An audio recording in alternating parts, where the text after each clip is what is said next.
Hello friends, baker by nature recipes की online class में आप सबका स्वागत है। आज हम सीखेंगे कि हम घर पर मिरर ग्लेजिंग कैसे बना सकते हैं।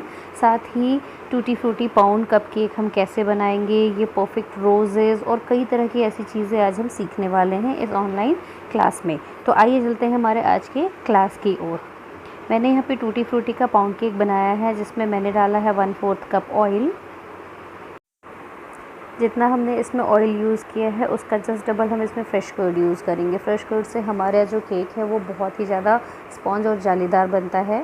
लेकिन इसके सब्स्टिट्यूट के लिए अगर आप एगलेस कर्ड बना रहे हैं तो एग केक बना रहे हैं तो आप उसकी जगह यूज़ कर सकते हैं 2 एग। आप फ्रेश कर्ड ना यूज़ करके आप चाहें तो इसमें कंडेंस्ड मिल्क भी डाल सकते हैं। इन सबको आपको बहुत अच्छे से बीट करके मिक्स करना है, बिल्कुल फ्लफ़ी और क्रीमी होते तक ये टेक्सचर हमको तैयार करना होगा। फ्रेंड्स, आज की क्लास में बहुत कुछ हम सीखने वाले हैं, इसलिए वीडियो हमारी थोड़ी सी लंबी भी हो सकती है। तो प्लीज़ इसे आप कंटिन्यू देखें ताकि आगे आने वाली सारी चीज़ों को आप बिल्कुल परफेक्ट और सही तरीके से घर बैठे ही सीख सकें।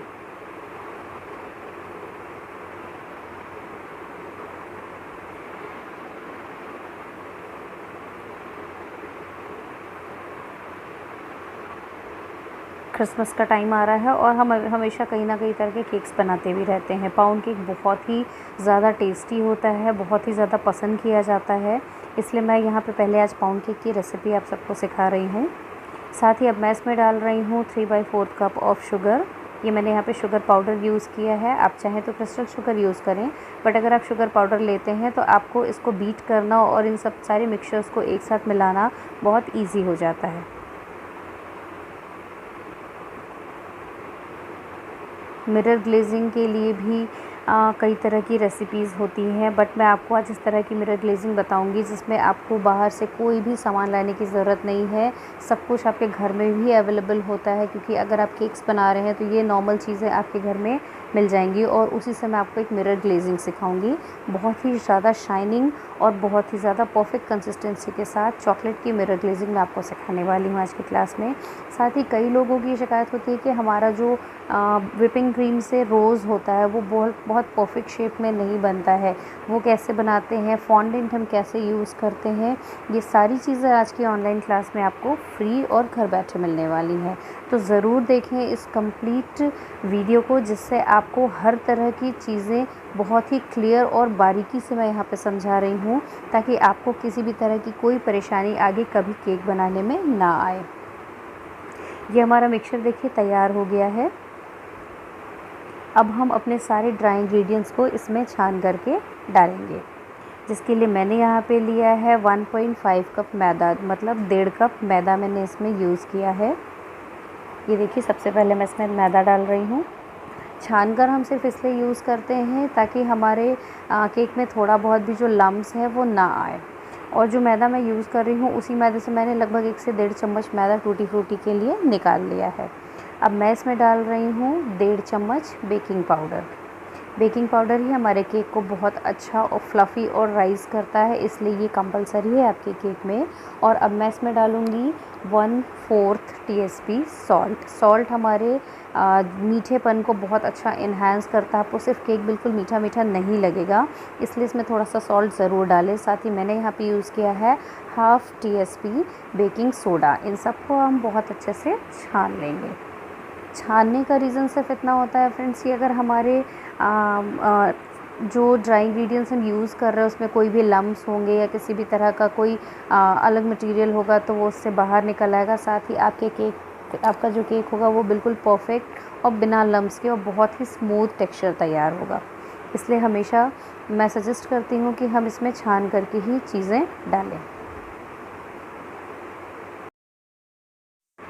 अब हमने जो टूटी फ्रूटी लिया था उन सबको मैं बहुत अच्छे से उसी मैदे से कोट कर रही हूँ। ये जो टूटी फ्रूटी मैं कोट कर रही हूँ, जो 1.5 कप मैंने मेज़रमेंट के लिए लिया था उसी से मैंने 1 चम्मच निकाला है। अगर आप अलग से लेंगे तो उसे आप अपने केक में ऐड बिल्कुल ना करें, नहीं तो आपके मेज़रमेंट में मिस्टेक हो सकती है। मैंने उसी से मैदा लिया है, इसलिए ये जो मैदा है वो मैं केक फ्लोर में वापस केक के बैटर में बाद में डालूँगी।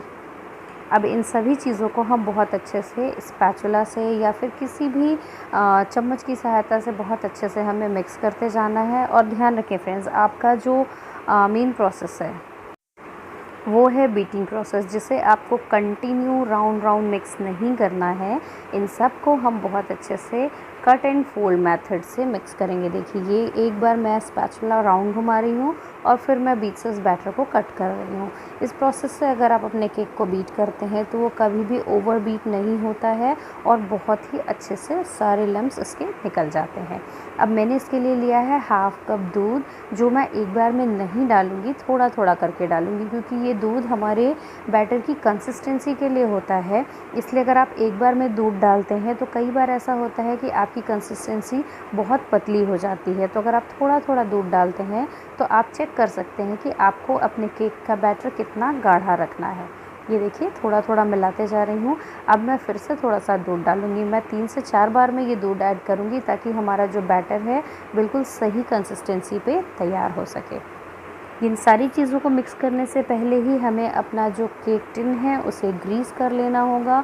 लोगों की मिस्टेक होती है, वो पहले अपना बैटर तैयार करते हैं, उसके बाद ओवन प्री हीट करते हैं या उसके बाद वो अपने केक टिन को ग्रीस करते हैं। तो ये मिस्टेक आप बिल्कुल ना करें।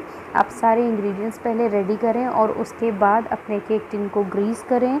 साथ ही बैटर रेडी करने से पहले ही आप अपने ओवन को प्री हीट करना ना भूलें। अब देखिए, अभी भी मैंने थोड़ा सा दूध बचा कर रखा है। अब मैं जितना भी टूटी फ्रूटी मैंने कोट करके रखा था, ये 1/4 कप टूटी फ्रूटी मैंने लिया है और मैदा मैंने उसमें ऐड कर दिया है, क्योंकि मैंने 1.5 कप मैदे से ही 1 चम्मच मैदा इसे कोट करने के लिए निकाल लिया था। इन सबको अब बहुत अच्छे से मिक्स करें। अभी हमारा जो केक है वो देखिए बहुत गाढ़ा है। इस कंसिस्टेंसी पे अगर आप केक बेक करेंगे तो केक तो आपका बेक होगा, बट जो फ्लफ़ीनेस आना चाहिए केक में वो नहीं आएगा। इसलिए इसकी कंसिस्टेंसी को हमको थोड़ा सा और पतला करना होगा। एक तरह की रिबन कंसिस्टेंसी बोलते हैं। जैसे अगर हम रिबन को फ़ोल्ड करें तो वो 1 बाय 1 बिल्कुल ज़िगज़ैग फॉर्म में फ़ोल्ड हो जाता है। ये देखिए, मेरा टिन जो है वो बिल्कुल ग्रीस करके बटर पेपर लगाकर मैंने तैयार रखा है। मैंने पाउंड केक के लिए जो लंबा टिन होता है वही मैंने यहाँ पे यूज़ किया है। आप किसी भी शेप का टिन इसमें यूज़ कर सकते हैं। और ये भी आपको बहुत ज़्यादा कंपलसरी है फ्रेंड्स, ध्यान देना कि आपने कितना बैटर रेडी किया है और आप उसको किस टिन या किस साइज़ के मोल्ड में ट्रांसफ़र कर रहे हैं। ये देखिए, मैंने पूरा दूध यहाँ पर ऐड कर दिया है और अब इसको मिक्स करते हुए मैं इसमें जो केक टिन तैयार किया है मैंने, उसमें मैं इसे ट्रांसफ़र कर दूँगी। हमारा जो ओवन है वो भी प्री हीट करने के लिए मैंने ऑलरेडी बेक चढ़ा चुका है 180 डिग्री सेल्सियस पर। मैं उसे 10 मिनट के लिए मिडिल रैक पर प्री हीट कर रही हूँ। और ये देखिए, ये सारा बैटर हम इसमें अच्छे से ट्रांसफ़र करेंगे। अगर आप 1 से 1.5 कप का मैदे का केक बैटर बनाते हैं तो आपके केक टिन का जो साइज़ है वो 6 इंच से 8 इंच तक ही होना चाहिए। इससे ज़्यादा बड़ा नहीं होना चाहिए। अगर आप इससे ज़्यादा बड़ा केक टिन लेते हैं तो आपका जो केक है वो परफेक्टली बेक नहीं होगा। और सेंटर में आप जब केक का ट्रांसफ़र करते हैं बैटर को, तो फिर आप कोशिश ज़रूर करें कि बीच का जो सेक्शन है उसे आप बहुत अच्छे से फैलाएं, नहीं तो आपका केक जो है बिल्कुल सेंटर में डोम साइज़ का ज़रूर बन जाएगा। तो ये मिस्टेक भी हमारी होती है कि सेंटर में हमेशा केक फट जाता है या सेंटर में डोम साइज़ आ जाता है। तो हम जब भी केक का बैटर डालते हैं तो हम उसे बहुत अच्छे से पूरे मोल्ड में फैलाते नहीं हैं, हम सेंटर में थोड़ा सा छोड़ देते हैं और वही चीज़ बाद में डोम शेप में आता है। दूसरा इसका रीज़न ये भी होता है कि अगर हम चारों तरफ से उसमें जो वाटर स्ट्रिप जो बात होती है, बॉट टॉवल होता है, अगर वो आप लगाते हैं या एलुमिनियम फॉइल से कवर करते हैं आपके केक टिन को, तो भी आपका जो केक है वो डोम शेप में कन्वर्ट नहीं होगा। मैं इसमें थोड़ा सा और टूटी फ्रूटी ऊपर से गार्निश कर रही हूँ।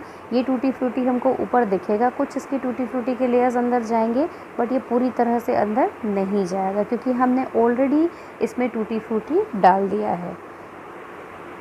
आप बहुत अच्छे से इसे गार्निश कर लें। आपको मन है तो आप इसको डालें, नहीं तो आप इसे स्किप कर सकते हैं। अब इसे बहुत अच्छे से टैप करने के बाद मैं इसे 180 डिग्री सेल्सियस पर ही 30 मिनट के लिए बेक करूँगी। इसके बेक होते तक हमारी जो दूसरी केक की रेसिपी है उसे हम शुरू करते हैं। यहाँ पर मैं बनाने वाली हूँ चॉकलेट मिरर ग्लेजिंग के साथ कॉफ़ी केक, जिसके लिए मैंने ऑलरेडी एक केक बेस तैयार कर रखा है। चॉकलेट कॉफ़ी केक बेस की रेसिपी जो है मैं ऑलरेडी आपको डिस्क्रिप्शन बॉक्स में रिटर्न में दे चुकी हूँ, आप उसे ज़रूर देखिए। अब मैंने इस पे डाला है कॉफ़ी की फ्रॉस्टिंग। मैंने यहाँ पे डालगोना कॉफ़ी बनाया और डालगोना कॉफ़ी को मैंने व्हिप क्रीम के साथ बीट किया है और उसकी फ्रॉस्टिंग मैंने तैयार की है, जिसे मैं कॉफ़ी के केक बेस पे अच्छे से लगा रही हूँ। मैंने इसके लिए जो स्पॉन्ज केक बनाया है उस स्पॉन्ज केक की रिटर्न रेसिपी डिस्क्रिप्शन बॉक्स में मैंने आपके लिए शेयर की है, आप उसे देख करके इसका बेस रेडी कर सकते हैं। इस केक के लिए हम मिरर ग्लेजिंग तैयार करेंगे और उस मिरर ग्लेजिंग के लिए हमें ना तो किसी जिलेटिन की ज़रूरत है और ना ही किसी ग्लूकोज सिरप की, ना ही हम इसमें कोई कॉर्न सिरप यूज़ करने वाले हैं। मैं इसमें थोड़ा सा चोको चिप्स डाल रही हूँ ताकि इस कॉफ़ी केक का जो फ्लेवर है वो और भी ज़्यादा बढ़ जाए। आप इस तरह से कोई भी केक बेस बना करके उसमें मिरर ग्लेजिंग कर सकते हैं। मिरर ग्लेजिंग आप पे डिपेंड करता है कि आप कैसा लेना चाहते हैं। ये देखिए, इसका सेकंड लेयर मैं इसके ऊपर रखने वाली हूँ। इसको आप बहुत अच्छे से पहले सेट कर लें, बिल्कुल सेंटर में ही कोशिश करें कि आपका जो केक बेस है वो सेट हो, क्योंकि कई बार थोड़ा बहुत भी आगे पीछे होता है। तो जब आप उस पर क्रीम की लेयर सेट करते हैं तो कहीं पर क्रीम ज़्यादा और कहीं पर फ्रॉस्टिंग जो होती है आपकी कम हो जाती है। मिरर ग्लेजिंग के लिए बहुत ज़्यादा ज़रूरी है कि आप जो केक का बेस बना रहे हैं, उसकी जो फ्रॉस्टिंग कर रहे हैं, उसे बिल्कुल इक्वल लेयर में पहले सेट कर लें और उसके बाद कम से कम हाफ़ एन आवर के लिए आप उसे फ्रिज में सेट होने के लिए रखें।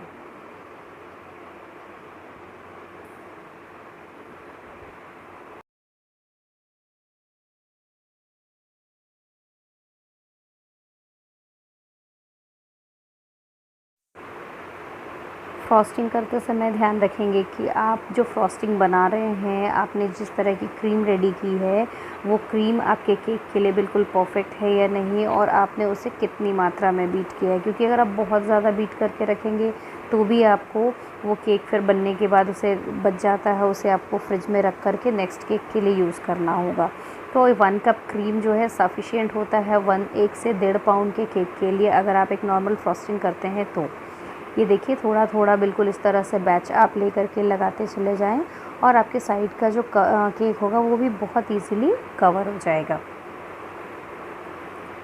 इस समय जो स्पैचुला होता है, इस समय जो नाइफ़ होती है, जो पैलेट नाइफ़ आप यूज़ कर रहे हैं, वो पैलेट नाइफ़ बहुत ज़रूरी है कि आप स्ट्रेट रखें, बिल्कुल भी टेढ़ा ना रखें और ना ही आप उस पर बहुत ज़्यादा प्रेशर दे करके क्रीम लगाएं। बिल्कुल हल्के हाथों से आपको इस समय ये काम करना है। जितने हल्के हाथों से आप काम करेंगे, आपका केक का जो शार्प एज होगा वो उतना परफेक्ट आएगा।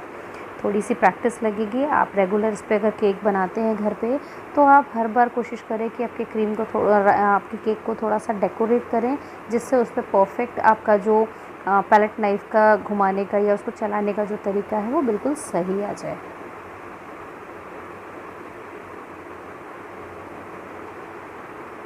मैं आप सबके साथ अपने आगे आने वाली ऑनलाइन क्लासेस भी बिल्कुल शेयर करूँगी। कुछ क्लासेस लाइव भी अगर पॉसिबल हो पाएंगी तो मैं बिल्कुल आपके साथ वो क्लासेस शेयर करूँगी, ताकि आप भी कोई किसी तरह के डाउट्स हों, आपके कोई क्वेश्चंस हों तो आप वो भी मुझसे बिल्कुल क्लियरली पूछ सकें। ये देखिए, बिल्कुल स्लोली इसके ऊपर का जो एक्स्ट्रा क्रीम होता है उसे हम बहुत स्लोली जो है पैलेट नाइफ से निकाल करके इस तरह के शार्प एज वाले बर्तन में आप उसे रख लें। अगर थोड़ा बहुत जो बिल्कुल शार्पनेस है वो नहीं आ पा रहा है तो भी आपको परेशान होने की ज़रूरत नहीं है। आप इसे जब फ्रिज में सेट करने के लिए रखेंगे, उसके बाद जब आप इसे निकालेंगे तो आपके पैलेट नाइफ़ को आप ठंडे पानी में डुबा दें और उसके बाद बिल्कुल धीरे धीरे, पानी आपके नाइफ़ पे नहीं रहना चाहिए, बिल्कुल पानी में डुबा के आप उसे निकाल लें, उसका एक्स्ट्रा पानी भी आप निकाल दें और उसके बाद आप बिल्कुल धीरे धीरे आपका जो केक है उस पर उसको स्मूथली चलाएँ। तो आपके केक में जो थोड़ी बहुत भी अनफिनिश चीज़ें होंगी वो उस नाइफ़ से कम्प्लीटली फिनिश हो जाएंगी। ये प्रोसेस होता है क्योंकि आइसिंग क्रीम जितनी ठंडी होती है वो उतनी अच्छे से सेट होती है। अगर ये गर्म होती है तो ये पिघलने लगती है, इसलिए हमेशा केक का बेस रेडी करके उसे हम थोड़ी देर के लिए फ्रिज में सेट होने के लिए ज़रूर रखते हैं। ये सिर्फ मैं नहीं, ये हर कोई करता है। ये बड़े बड़े बेकर्स भी जो होते हैं ये सब इस तरह की चीज़ें करते हैं। वो आप एक वीडियो देखते हैं इसलिए आपको लगता है कि उन्होंने 5 मिनट में ये केक बना लिया, बट ऐसा नहीं है। बिहाइंड द सीन उनके पास भी कई ऐसी चीज़ें होती हैं जो ख़राब होती हैं। बिहाइंड द सीन उनकी भी फ्लावर्स बिगड़ते हैं, काफ़ी चीज़ें होती हैं। तो ये सब कुछ सिर्फ़ और सिर्फ प्रैक्टिस पर डिपेंड है फ्रेंड्स। आप जितना ज़्यादा प्रैक्टिस करेंगे आपका केक, आपकी क्रीम, आपके शार्प एजेस उतने परफेक्ट आएंगे। ये देखिए मैं आपके सामने दिखा रही हूँ, बिल्कुल स्लोली आपको इस तरह से एक हाथ से मूव करते जाना है और एक हाथ से पैलेट नाइफ़ को बिल्कुल स्लोली ऊपर में रखे रहना है। पैलेट नाइफ आपको नहीं घुमाना है, आप पैलेट नाइफ बिल्कुल एक जगह रखे रहिए और धीरे धीरे आप अपने टर्न टेबल को इस तरह रोटेट करेंगे तो ऊपर का जो स्मूथ सेक्शन है वो बिल्कुल स्मूथ हो जाएगा।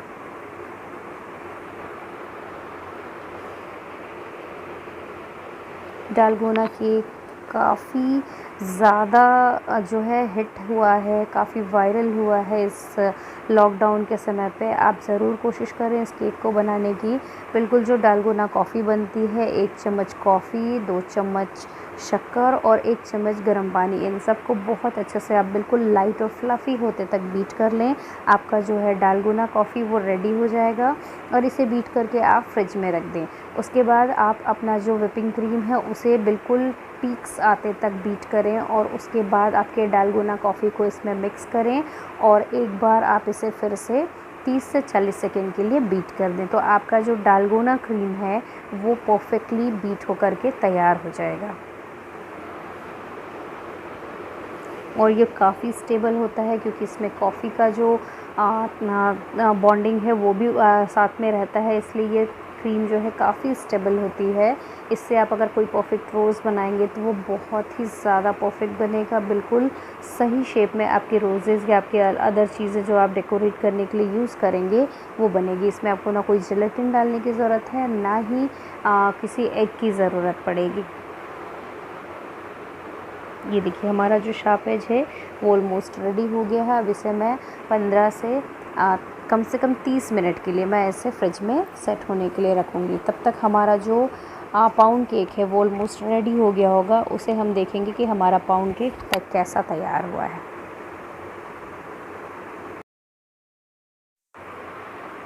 इस क्लास में आपको कोई भी डाउट्स हो आप बिल्कुल कमेंट बॉक्स में उस डाउट्स को डालिए। मैं पूरी कोशिश करूँगी आपके सारे डाउट्स मैं बिल्कुल समय पे क्लियर कर सकूँ। कोई भी डाउट्स रहती हैं आप बिल्कुल बिना झिझक कमेंट बॉक्स में मुझे पूछ सकते हैं, किसी भी रेसिपी से रिलेटेड जो मैंने इस ऑनलाइन क्लास में आप सबके साथ शेयर की है।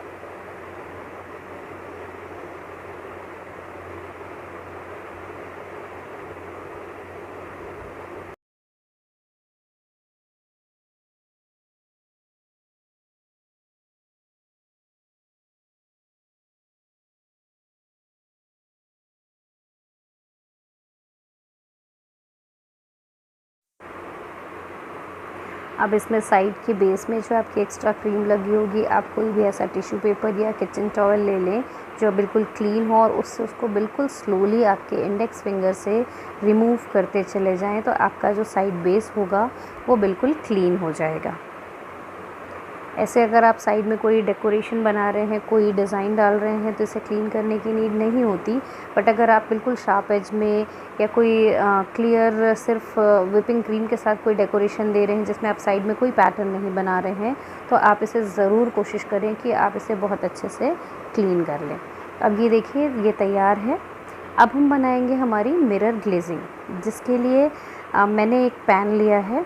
इस पैन में मैं डाल रही हूँ 1/4 कप कोको पाउडर।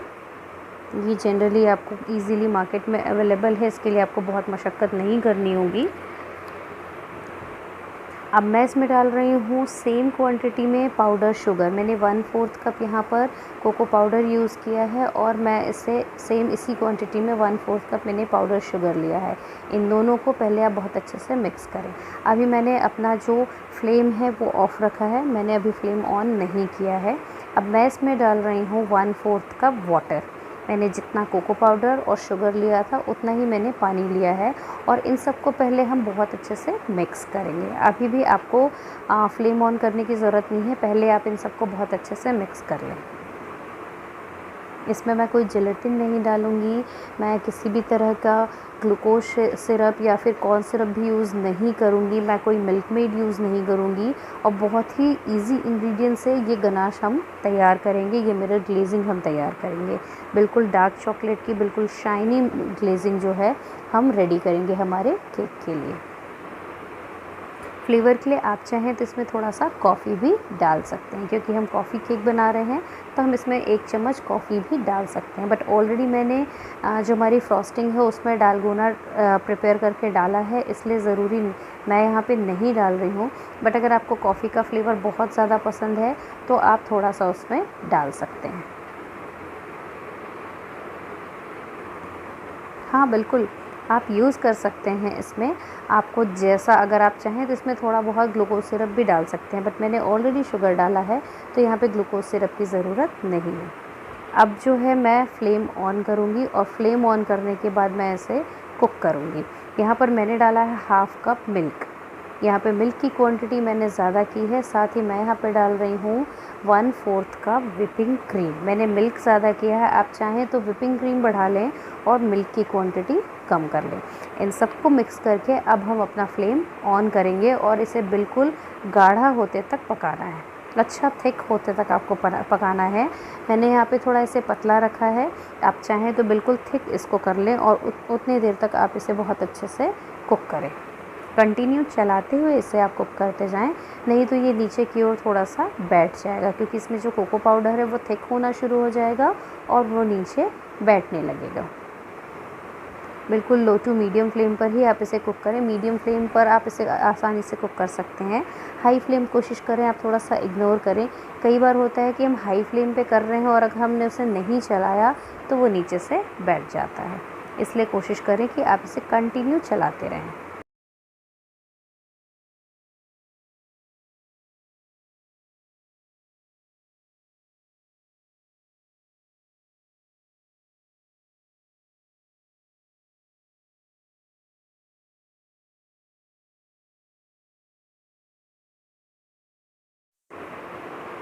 इन सारी इंग्रेडिएंट्स को चलाते हुए आपको एक बहुत अच्छे से उबाल आने तक इसे कुक करना है। बहुत अच्छे से उबलने के बाद इसमें हम डालेंगे 50 ग्राम मतलब 1/4 कप के लगभग डार्क चॉकलेट कंपाउंड। आप चाहें तो ये सेम यही ग्लेजिंग मिल्क चॉकलेट कंपाउंड के साथ भी बना सकते हैं, बट मैं बिल्कुल चॉकलेट का जो डार्क ग्लेजिंग होता है मेरा ग्लेजिंग वो तैयार कर रही हूँ, इसलिए मैंने यहाँ पर डार्क चॉकलेट कंपाउंड यूज़ किया है।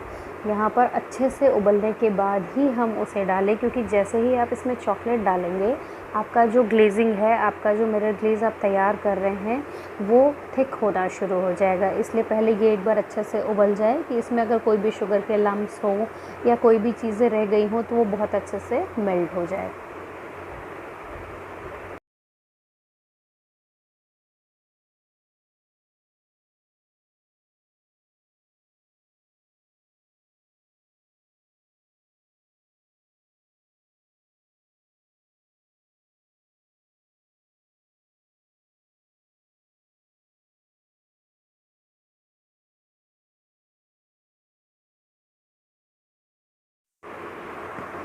इसमें अच्छा एक उबाल आने लगा है और इसे बहुत अच्छे से हमें पहले बॉईल करना है।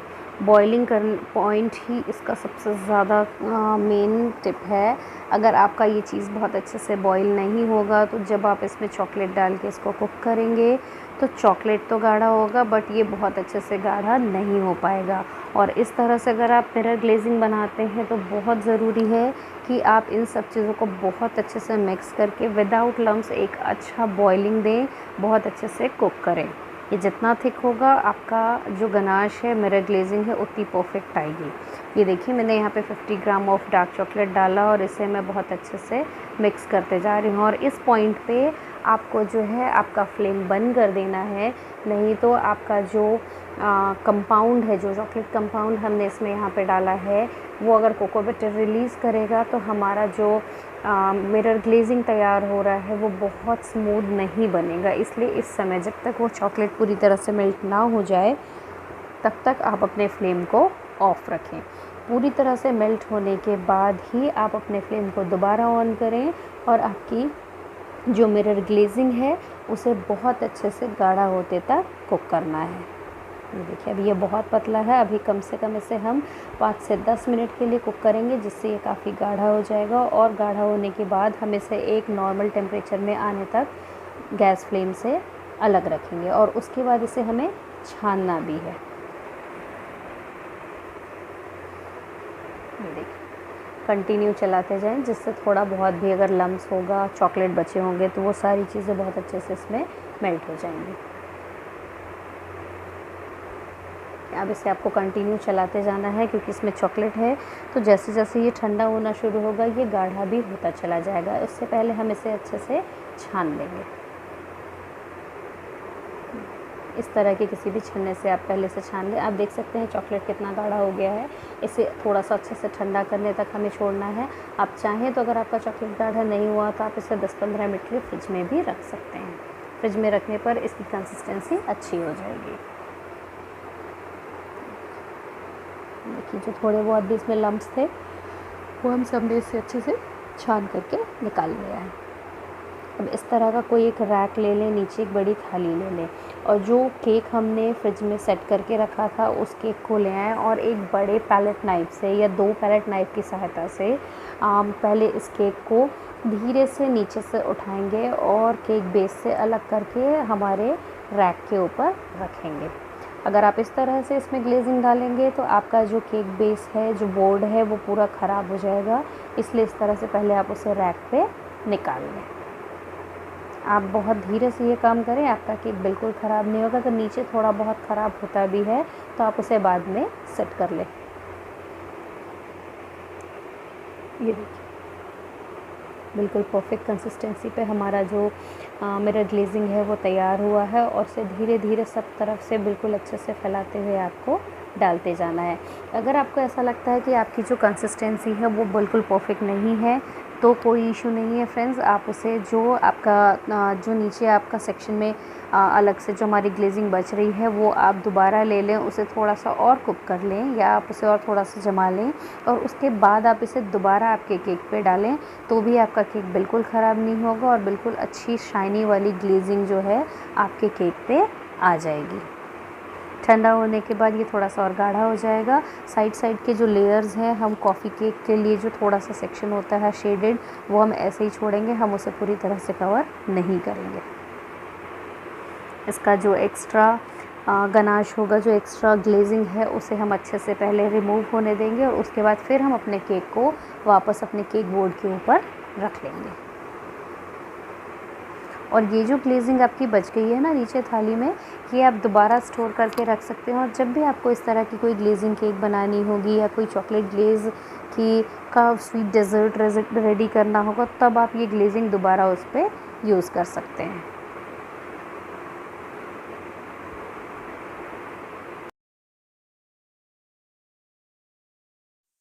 अब इस केक को हमें बहुत अच्छे से पैलेट नाइफ से धीरे से उठाते हुए अपने जो केक बोर्ड हमने तैयार रखा था उस पे वापस इसे सेट करना है। ये बहुत इजी प्रोसेस है फ्रेंड्स, बहुत अच्छे से आप कर सकते हैं। बस आपको ये ध्यान देना है कि आपका जो पैलेट नाइफ है वो बिल्कुल बीचों बीच स्ट्रेट आपके केक के नीचे चला जाए, तो आप उसे आराम से उठाकर इस पर रख सकते हैं।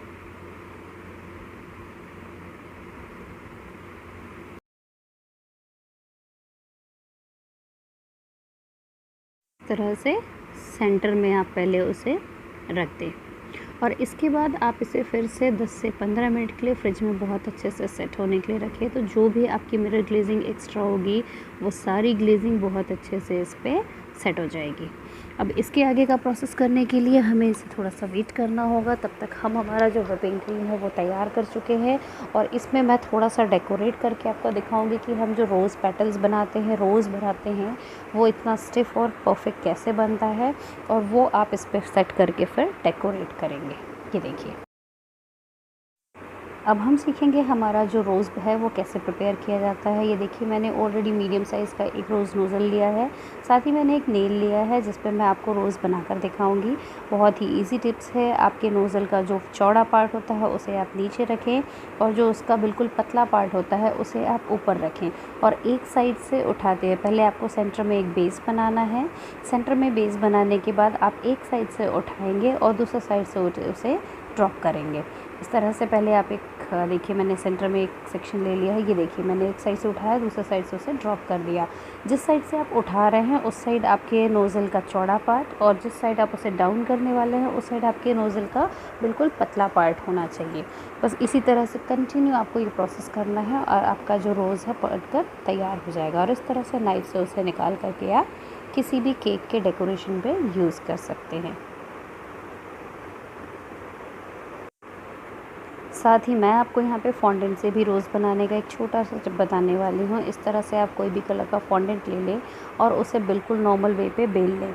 जनरली इसके लिए फॉन्डेंट कटर्स आते हैं, इसके लिए अलग तरह के टूल्स आते हैं, बट अगर आपके पास ये टूल्स नहीं हैं तब भी आप बहुत ईजी प्रोसेस से इस तरह का फॉन्डेंट यूज़ करके अपने नॉर्मल रोज़ बना सकते हैं। देखिए मैंने जनरल एक छोटा सा कुकी कटर लिया है, फॉन्डेंट लिया है जिसमें मैंने येलो कलर डाला है और नॉर्मल घर के बेलन से मैं उसे बेल रही हूँ। ना तो मैंने इसके लिए कोई शुगर पाउडर यूज़ किया है, ना कोई कॉर्नफ्लोर यूज़ किया है। ये बिना स्टिकी, बिना कुछ किए बहुत परफेक्टली बेला जाता है और बहुत ही आसानी से आप इससे परफेक्ट रोज़ेस बना करके तैयार कर सकते हैं। मैंने यहाँ पर जो रोज़ बनाया है वो 2 शेड में बनाया है, येलो और पिंक। मैंने पिंक कलर का भी फॉन्डेंट यूज़ किया है। फॉन्डेंट वाइट कलर का ही आता है, बट मैंने दोनों को अलग अलग पार्ट डिवाइड करके उसमें पिंक और येलो कलर मिक्स किया था। इसे बिल्कुल पतला मैं बेल रही हूँ। आपको अपने रोज़ के पेटल्स की थिकनेस जितनी रखनी है आप उतना मोटा इसे बेल लें। और एक छोटे राउंड कुकी कटर से, अगर आपके पास कुकी कटर नहीं है तो भी अगर आप चाहेंगे तो जो आपके बर्तन डब्बे के छोटे ढक्कन होते हैं आप उससे भी उसे कट करके बिल्कुल इक्वल साइज़ में बना सकते हैं। फ्रेंड्स, सीखने की कोई भी एज नहीं होती है। आप किसी भी एज में कोई भी चीज़ सीख सकते हैं। बस आपका पैशन उसमें होना चाहिए, आपको बहुत ज़्यादा इंटरेस्ट होना चाहिए, साथ ही आप उस काम को करने में हमेशा एक्साइटेड रहें। बिना मन के अगर आप कोई काम करेंगे तो आप जो चीज़ आपको आती है वो भी आपकी अच्छी नहीं बनेगी। इसलिए ज़रूरी नहीं है कि आपके पास सारे टूल्स हों, आपके पास एक बहुत बड़ी बेकरी हो, आपके पास सब कुछ हो तभी आप केक बना सकते हैं और आप उसमें परफेक्ट हो सकते हैं। ऐसा कुछ भी नहीं है। मैंने जब स्टार्ट किया था तो मेरे पास कुछ भी नहीं था। मैं बहुत कम चीज़ों के साथ मैंने स्टार्ट किया। आज भी मैंने सारी चीज़ें अपने पास नहीं रखी हैं, बट मैं अपने पैशन और अपने इंटरेस्ट के कारण इन चीज़ों को करती हूँ। मुझे बहुत शौक़ है। ऐसे एज़ प्रोफेशन मैं इंटीरियर डिज़ाइनर हूँ, बट मुझे बेकरी का भी बहुत ज़्यादा शौक़ था। तो शुरू से मुझे इस चीज़ों में इंटरेस्ट था, इसलिए मैं रेगुलर ये काम करती आई और मुझे एक बहुत अच्छा प्रैक्टिस भी हो गया इन सब चीज़ों को करने का। और आज उन्हीं सारी चीज़ों की बदौलत मैं ऑनलाइन क्लासेस भी लेती हूँ, मैं बेकिंग के कुछ ऑर्डर्स भी लेती हूँ। मेरा एक छोटा बेबी है। मैं सारी चीज़ों को कोशिश करती हूँ कि एक साथ कवर कर सकूँ और सबको टाइम भी दे सकूँ। ये देखिए फॉन्डेंट से हमने अलग अलग सेक्शंस पीसेस बना करके तैयार कर ली हैं और अब मैं आपको बताऊंगी कि आप फॉन्डेंट के रोज़ेस कैसे प्रिपेयर कर सकते हैं। ये सारी चीज़ों को एक साथ आपको पहले प्रिपेयर करके रख लेना है।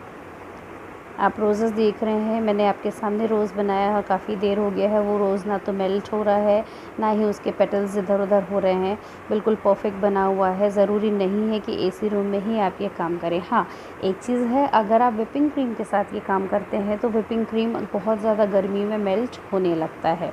तो अगर ये कंडीशन आपके पास आती है तो आप हर थोड़ी देर में अपने व्हिपिंग क्रीम के डेकोरेशंस को, अपनी व्हिपिंग क्रीम को फ्रिज में ज़रूर रखें।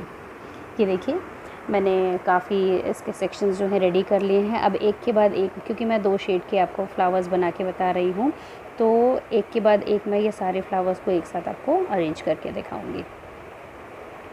सबसे पहले मैंने यहाँ पे लिया है पिंक का। ये देखिए पिंक रख लें। पिंक के बाद आप उसमें थोड़ा सा पानी लगाएं ताकि वो उसके साथ चिपक जाए। पानी लगाने से ये काफ़ी अच्छे से नीचे का जो बेस होता है वो चिपक जाता है। जब आप इसे रोल करेंगे तो वो बिल्कुल भी नहीं निकलेगा। पिंक येलो का लेयर मैं इसमें अरेंज कर रही हूँ क्योंकि मैंने शेडेड फ्लावर बनाए हैं यहाँ पर। आप सिंगल फ्लावर बना सकते हैं, आप सारे फ्लावर्स बना करके भी उसे स्प्रेड कलर से कलर कर सकते हैं। बट जनरली फॉन्डेंट में अगर आप पहले ही कलर डाल के करते हैं तो आपकी चीज़ें ज़्यादा परफेक्ट बनेंगी, क्योंकि इसमें हम स्प्रेड कलर्स अगर डालते हैं तो वो थोड़ा सा गीला गीला सा स्टिकी हो जाता है। इसलिए कोशिश करें कि आप उसमें स्प्रेड कलर ना डालें। ये देखिए इस तरह से मैंने इसको रोल कर लिया, और रोल करने के बाद मैं इसे बीच से इस तरह से कट कर रही हूँ। कट करने के बाद नीचे के सेक्शंस को हम थोड़ा सा दबा देंगे, और हमारा जो ऊपर का फ्लावर का पेटल्स होता है जो थोड़ा सा फोल्ड किया हुआ होता है, हल्का सा बाहर की तरफ मुड़ा हुआ होता है, उस तरह का हम अपने फ्लावर को शेप देंगे। ये देखिए इस तरह से आप अपने फ्लावर को बिल्कुल परफेक्ट शेप दें। बिल्कुल छोटे छोटे मैंने रोज़ सिर्फ ट्रायल बेसिस पे बताए हैं अपने क्लास में, इसलिए मैंने इस तरह से बनाया है। आप इसे थोड़ा सा लंबा कर सकते हैं, नीचे का बेस थोड़ा सा ज़्यादा चौड़ा कर सकते हैं। मैंने देखिए 2 शेड डाला है तो वो बिल्कुल डिफरेंट लुक आ रहा है। आप एक सिंगल शेड का भी बनाएं, आप अलग अलग कलर्स के भी बना सकते हैं। अब हमारा जो ये पेटल्स है, ये जो चीज़ है ये स्टिकीनेस नहीं आएगा कभी भी इसमें, और ये बिल्कुल इसी तरह से परफेक्ट रहेगा। आप दोनों तरह के फ्लावर्स देख सकते हैं। आपको जो चीज़ ज़्यादा अच्छी लगती है अपने डेकोरेशन के लिए, आप उस तरह का डेकोरेशन अपने केक पर करें, और उस तरह की क्रीम या फॉन्डेंट से आप अपने केक को सजाएं। फ्रेंड्स ये देखिए हमारा टूटी फ्रूटी केक बनकर तैयार है। कितना सुंदर इसका कलर आया है, साथ ही बिल्कुल भी ना तो कहीं ये क्रैक हुआ है, ना ही इसमें कोई डोम शेप बना है। मैंने इसमें कोई भी ऐसी चीज़ें नहीं डाली हैं, ना तो मैंने इसमें एलुमिनियम का फॉइल यूज़ किया है, ना कुछ। साइड के सेक्शन को थोड़ा सा हम पहले चाकू से निकाल लेंगे अच्छे से ठंडा करने के बाद, क्योंकि ये ठंडा हो चुका था। उसके बाद मैंने इसे लिया है यहाँ पर, क्योंकि तब तक हम जो अपना फ्लावर का डेकोरेशन है वो ट्राई कर रहे थे, तब तक हमारा केक बन करके तैयार था। इसका बटर पेपर भी आप धीरे से रिमूव कर दें, और आप इसके बाद मैं आपके सामने दिखाऊंगी इसे कट करके कि इसमें कितना ज़्यादा जो जाली है, कितना स्पॉन्ज आया है। आप देख सकते हैं कितना सॉफ्ट और कितना परफेक्ट हमारा जो केक है वो बनकर तैयार हुआ है। इसकी रेसिपी भी डिस्क्रिप्शन बॉक्स में मैं आप सबके साथ शेयर कर रही हूँ, आप उसे ज़रूर देखें, और ऑनलाइन क्लास के थ्रू इसे सीख करके ज़रूर बनाएं, और मुझे कमेंट करके ज़रूर बताएं कि आपको मेरी ये ऑनलाइन क्लास कैसी लगी। अगर आपको मेरी ऑनलाइन क्लासेस पसंद आती हैं तो मैं कोशिश करूँगी मेरे आगे आने वाली भी जितनी क्लासेस हैं मैं उसे लाइव आप सबके साथ शेयर कर सकूँ। ये देखिए आपके सामने ही मैं इसे कट कर रही हूँ, और बहुत इजीली बिल्कुल सॉफ्ट और बहुत ही स्मूथ ये हमारा कट कर तैयार है। और हमने इसमें टूटी फ्रूटी डाला था। फ्रेंड्स इसमें जो मैंने टूटी फ्रूटी यूज़ किया है वो मेरे होममेड टूटी फ्रूटी है, जिसकी रेसिपी मैंने आपको डिस्क्रिप्शन बॉक्स में दी है, आप उसे भी ट्राई कर सकते हैं। ये सारी चीज़ें मोस्टली मैं कोशिश करती हूँ कि मैं होममेड ही यूज़ करूँ, और होममेड की सारी रेसिपी मैं आप सबके साथ रेगुलर यूट्यूब पर और फेसबुक पेज पर शेयर करती रहती हूँ, तो आप मुझे वहाँ फॉलो कर सकते हैं। अगर आप सबको भी ऑनलाइन क्लासेस करनी है, आप भी चाहते हैं कि आप परफेक्ट हो सकें, परफेक्ट बेकिंग कर सकें, तो आप मेरी क्लासेस को ज्वाइन कर सकते हैं, जिसकी डिटेल्स मैं आपको इस लिंक में डिस्क्रिप्शन बॉक्स में ज़रूर दूँगी। अब हमारा जो गनाश का केक था, जो मिरर ग्लेजिंग का केक था, मैं वो निकालूंगी। वो भी पूरी तरह से सेट हो गया है, और अब हम उसे भी कंप्लीट डेकोरेट करेंगे कि वो हमारा परफेक्ट जो मिरर ग्लेज है वो कैसा आया है। कुछ बेकिंग टिप्स मैं आपके साथ शेयर करना चाहूँगी कि जब भी आप बेकिंग का काम करें, जब भी आप किसी तरह का केक बनाएं, पाव बनाएं या ब्रेड बनाएं, तो बेकिंग के लिए सबसे पहले आप अपने सारे इंग्रेडिएंट्स रेडी रखें। सारे ड्राई इंग्रेडिएंट्स को छान कर यूज़ करें। आपका जो ओवन है, गैस है या कढ़ाई है जिससे आप बेकिंग के लिए यूज़ कर रहे हैं, उसे आप ऑलरेडी प्री हीट कर लें। प्री हीट का मतलब होता है उसे पहले थोड़ा सा गर्म करना, क्योंकि हम राइजिंग एजेंट्स यूज़ करते हैं। अगर आप उन्हें डालते हैं तो आप उसे डायरेक्ट अगर गर्म चीज़ के अंदर डालेंगे तो वो तुरंत राइज़ होना शुरू होते हैं। अगर आप किसी ठंडी चीज़ के अंदर उसे डालते हैं तो उसे राइज़ होने में टाइम लगता है, तब तक वो अपना प्रोसेस करना बंद कर देते हैं, और उस वजह से भी हमारी जो बेकिंग की चीज़ें हैं वो बहुत परफेक्ट नहीं बनती हैं। साथ ही कुछ चीज़ें मैं आपके साथ और शेयर करना चाहूँगी कि जब भी आप विपिंग क्रीम बीट करते हैं। हर किसी का यही क्वेश्चन होता है कि जब हम व्हिपिंग क्रीम बीट करते हैं तो हमारी क्रीम का जब फ्लावर हम रेडी करते हैं तो वो मेल्ट होने लगता है, वो बिल्कुल फैल जाता है, बहुत मेसी होता है। इसका सिर्फ एक रीज़न है फ्रेंड्स, जब आप व्हिपिंग क्रीम बीट करते हैं तो आपकी क्रीम बिल्कुल ठंडी होनी चाहिए, चिल्ड होनी चाहिए, उसमें आइस क्रिस्टल्स बिल्कुल नहीं होने चाहिए। अगर आप उसे फ्रीज़र से निकाल रहे हैं, फ्रीज़र में रखते हैं, तो जब भी आपको केक के लिए प्रोसेस करना है आप उससे 1 से 1.5 घंटे पहले उसे फ्रिज वाले सेक्शन में रख दें, ताकि उसका जो आइस क्रिस्टल है वो नॉर्मल होकर के लिक्विड कंसिस्टेंसी में आ जाए। ये देखिए हमारा जो मिरर ग्लेजिंग था साइड साइड में हमने थोड़ा शेडेड रखा था और ऊपर परफेक्ट कंसिस्टेंसी में से डाला था, ये हमारा तैयार है। अब इसके साइड के सेक्शन को या तो आप क्लीन कर लें या फिर आप साइड में इसे थोड़ा सा डेकोरेट कर लें। मैं इसे थोड़ा सा डेकोरेट करने वाली हूँ। मैंने यहाँ पे लीफ नोज़ल यूज़ किया है और लीफ नोज़ल के साथ मैं इसके साइड के सारे सेक्शंस को बहुत ही परफेक्ट तरीके से कवर करने वाली हूँ। आप अभी भी देख सकते हैं मैंने जो क्रीम के फ्लावर्स बनाए थे वो अभी भी आपके सामने रखे हुए हैं, ना तो उसका कोई शेप बिगड़ा है ना ही वो मेल्ट हुआ है। इसलिए बहुत ज़रूरी है कि आपका जो व्हिपिंग क्रीम है बिल्कुल परफेक्ट तरीके से बीट हो। और व्हिपिंग क्रीम किस तरीके से बीट किया जाता है इसका भी लिंक मैंने आपको डिस्क्रिप्शन बॉक्स में ऑलरेडी शेयर किया है, आप उसे ज़रूर देखें। और उस तरीके से अगर आप क्रीम बीट करते हैं तो आपकी क्रीम भी कभी मेल्ट नहीं होगी। आप हर थोड़ी सी क्रीम यूज़ करने के बाद आपका जो व्हिपिंग क्रीम बचता है उसे फ्रिज में ज़रूर रखें, और फ्रिज से निकालने के बाद जब उसे आप प्रोसेस में लाएं तो उसे फिर आप 10 सेकेंड के लिए बीट कर लें।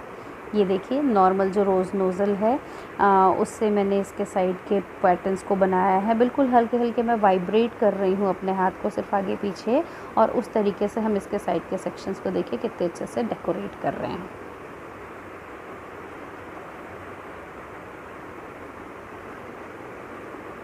और ये जो रोज़ेज़ मैंने बना कर रखे हैं वो रोज़ेज़ मैं इसमें अभी लगाने वाली हूँ। आपके सामने ही मैंने ये बनाया था और अभी मैं आपके सामने इसे उठा करके फिर से इस पर लगाऊंगी। बहुत ही परफेक्ट तरीके से बहुत ही सुंदर मिरर ग्लेजिंग बनकर हमारी तैयार हुई है। बिल्कुल शाइनी ग्लेज़ बना है, बिना जिलेटिन और बिना किसी मिल्क मेड या ग्लूकोज कॉर्न सिरप के बिना। तो अगर आपके पास भी कॉर्न सिरप नहीं है, ग्लूकोज सिरप नहीं है, तो आपको भी टेंशन लेने की ज़रूरत नहीं है कि हमारे पास कॉर्न सिरप नहीं है, मिल्क मेड नहीं है, तो हम कैसे मिरर ग्लेजिंग केक बनाएं, किस तरीके से हम यूज़ करें। तो अगर आप ये प्रोसेस यूज़ करेंगे तो आपकी जो मिरर ग्लेजिंग है वो बिल्कुल परफेक्ट बनेगी। ये लीजिए फ्रेंड्स, हमारा जो मिरर ग्लेजिंग डार्क चॉकलेट का मिरर ग्लेजिंग केक है वो व्हिपिंग क्रीम के साथ बिल्कुल परफेक्टली रेडी तैयार है। इसे थोड़ा सा हम और डेकोरेट करेंगे हमारे शुगर बॉल्स जो स्प्रिंकल्स होते हैं उसे डाल करके, ताकि इसका जो ग्लेज़ है इसमें और भी ज़्यादा आ जाए, बहुत ज़्यादा शाइनी हो जाए। आप ये ग्लेज़ वाइट चॉकलेट के साथ भी बना सकते हैं, लेकिन अगर आप वाइट चॉकलेट के साथ आप जब ग्लेजिंग बनाएंगे तो आपको वहाँ पर कोको पाउडर को स्किप करना होगा, बाकी सारी चीज़ों को आपको बिल्कुल सेम क्वांटिटी में लेना होगा। इस तरह से आप डेकोरेट करते चले जाएं और आप इस तरह से किसी भी केक को तैयार कर सकते हैं। आप रेगुलर मेरी क्लासेस अटेंड कर सकते हैं, मेरी क्लासेस ऑनलाइन होती ही हैं, साथ ही कोशिश करूँगी कि मैं आप सबके साथ लाइव भी अपनी क्लासेस शेयर कर सकूँ। बट आपको भी थोड़ा सा सपोर्ट करना होगा। अगर आप चाहते हैं कि आपको मेरी क्लासेस लाइव मिल सकें तो आप भी मेरे साथ बिल्कुल कंटिन्यू बने रहिए, आप मेरे साथ ट्यून रहिए, ताकि मैं आप सबके साथ अच्छी अच्छी सारी बेकिंग टिप्स और कई तरह की कुकिंग रेसिपीज़ शेयर कर सकूं, बिल्कुल ऑनलाइन और लाइव। तो फ्रेंड्स, मेरे आज की इन सारी वीडियोस को आप एक बार ज़रूर देखिए। वीडियो थोड़ी लंबी है बट ये ऑनलाइन क्लास की वीडियो है। इसमें मैंने 3-4 तरह की चीज़ें सिखाई हैं और कई टिप्स आपके साथ शेयर की हैं। तो आप कोशिश करें कि ये पूरी वीडियो अगर आप देखते हैं तो आप भी परफेक्ट तरीके की बेकिंग घर पे ही कर सकते हैं। आप हमारे केक का सेक्शन देख सकते हैं, कितना परफेक्ट कटिंग आया है और बहुत ही सुंदर तरीके से हमारे इसकी ग्लेजिंग तैयार हुई है। इस तरह की सारी ऑनलाइन क्लासेस मैं आपके साथ शेयर करती रहूँगी, साथ ही जल्द से जल्द कोशिश करूँगी कि मैं आप सबके साथ लाइव भी कनेक्ट हो सकूँ। तब तक के लिए have fun with baking and cooking and specially with me baker by nature recipes. Bye bye friends.